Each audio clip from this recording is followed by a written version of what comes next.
Hey traders, this is Heather. Another amazing day in the market. So we're starting out with SPX. This is my 5-minute chart, and I just got to point some things out to you. Okay, so right here, this was yesterday's closed. We closed at 75.53, gapped down 37 points at the open. We opened up at about 75.16. That was largely in part to Broadcom's earnings, which didn't go so great. Broadcom gapped down, I believe, 14 or 15% at the open, and that just kind of brought the whole market down with it. And would you look at what happened? Buyers stepped in and said, no, thank you. I will pick that right up for you.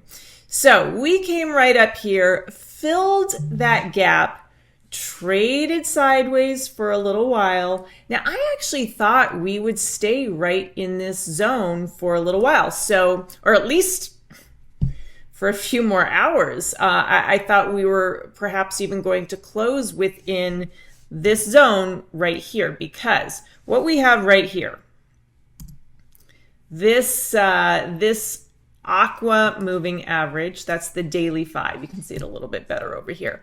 And then we've got this mustard moving average, that is the daily 8. I really just thought price would stay in this area for the rest of the day. But man, bulls were just not having it. Came up above the daily 5, and we ended up tagging, well, almost tagging 7,600. The high on the day was 75.98. Sold off a little bit into the close, but nothing too dramatic. So, man, what a journey SPX took today.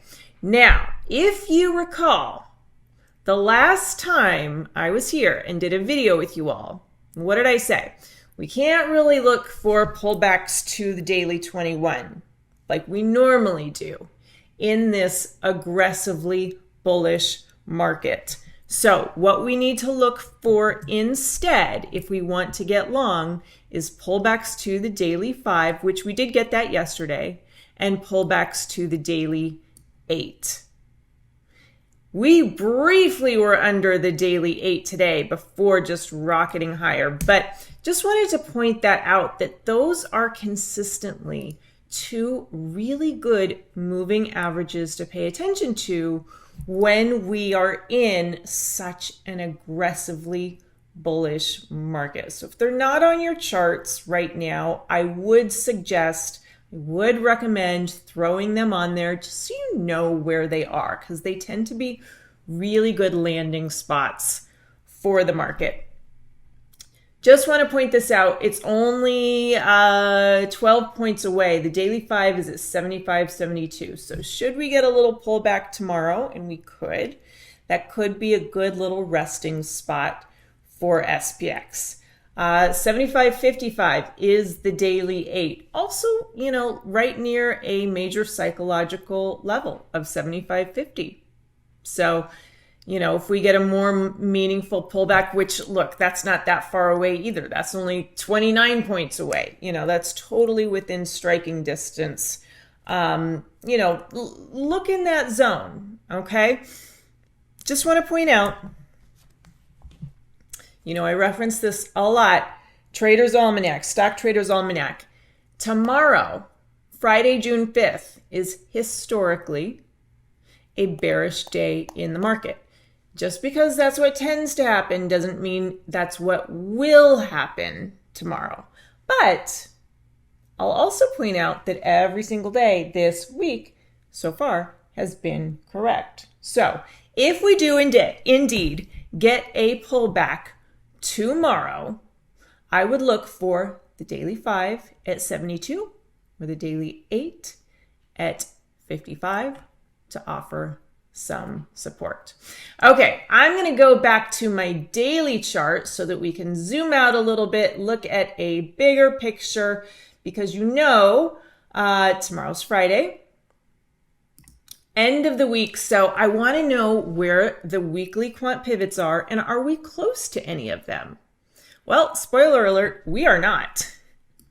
We are not close to those weekly quant pivots at all. In fact, where we closed today is right exactly where we opened up the week on Monday. So should we get a bigger move tomorrow in either direction, and I don't think that we will, but if we do, I want you to know where at least those first levels are. So the H1 is way up here at 76.90.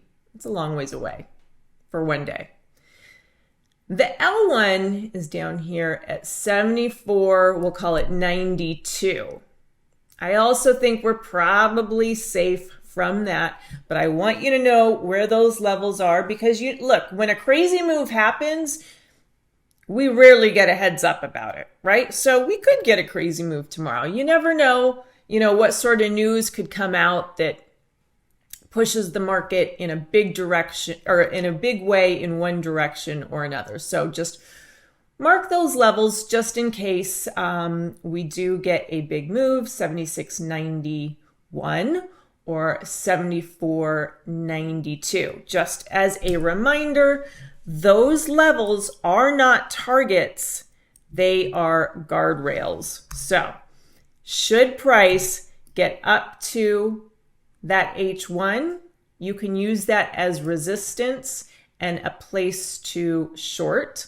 Should we get a flush down to that L1, you can use it as support and a place to go long. Okay, you could sell puts at 74.90 if we get there. But like I said, they're not targets, they are guardrails. Okay. So that is that. June. Let's look at the June quant pivots, okay? Because we are in a brand new month. And let's talk about the historical tendency of June. Tends to be a little bit quieter.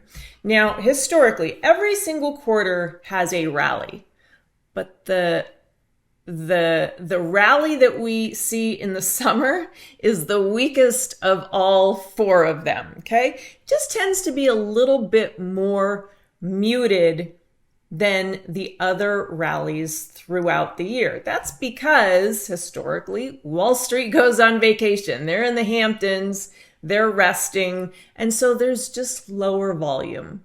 Okay, there's not as much liquidity in the market, so we just tend to see a little bit more back and forth, a little bit choppier action, a little bit more muted action. And look, that really makes sense too. After this amazing rally that we've had, makes sense that we could maybe just see a little bit more back and forth, a little bit more normal market, not so aggressively bullish. So I'm actually kind of looking forward to that because look, I have a really hard going long when something is up at +3 ATR. When the market is making new high after new high after new high, it's really hard for me to go long. At the same time, I don't want to go short, okay? Because there's nothing bearish about a new all-time high, okay? So it's hard for me to do stuff when price is just riding this +3 ATR line. So if we do start to see a little bit more back and forth, a little bit more chop over the next couple of months, I'm okay with that. I'm actually hoping for that. All right, monthly quant pivots. The H1 is up here at 78.31. The H2 is up here at 79.83. We have the L1 down at 73.81 and the L2 down at 71.45. Just a reminder, they are not targets, they are guardrails. 70% of the time, price stays within this zone. JC likes to call it the sandbox, in between H1 and L1, okay?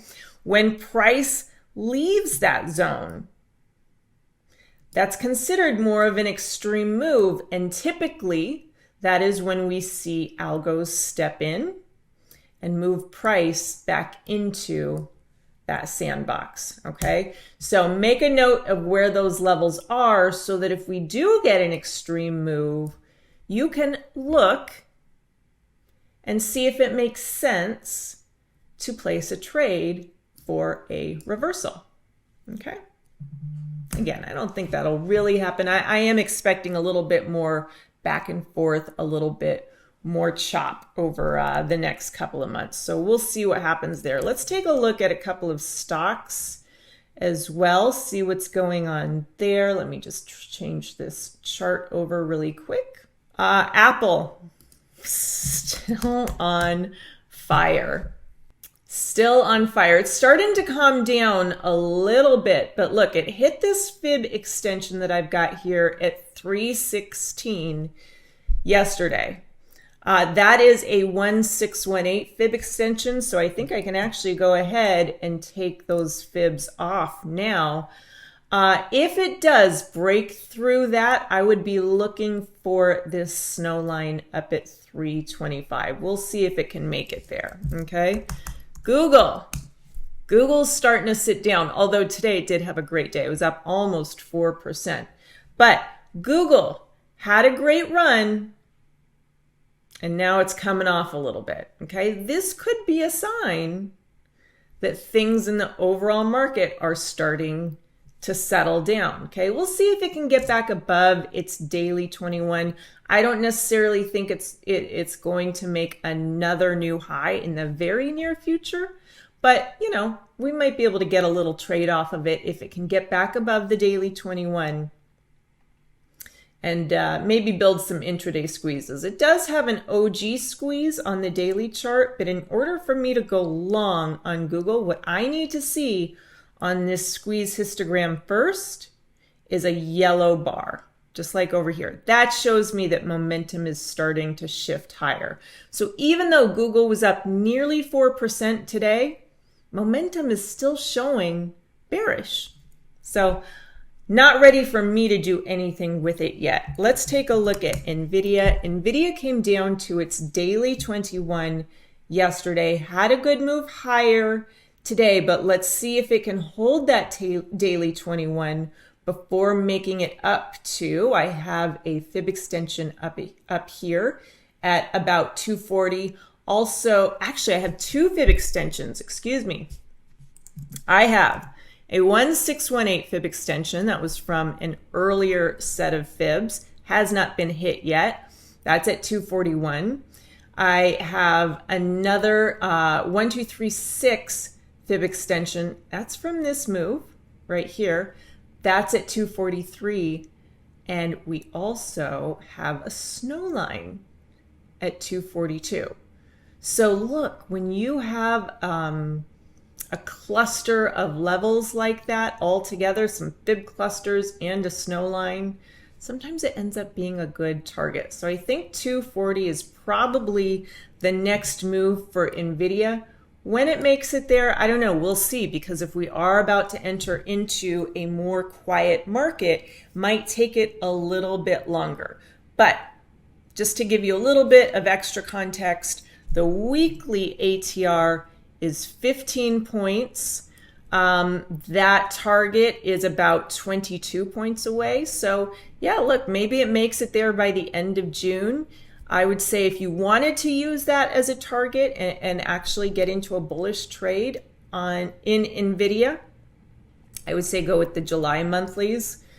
This is interesting too. Even though momentum is going lower, be helpful if I could talk.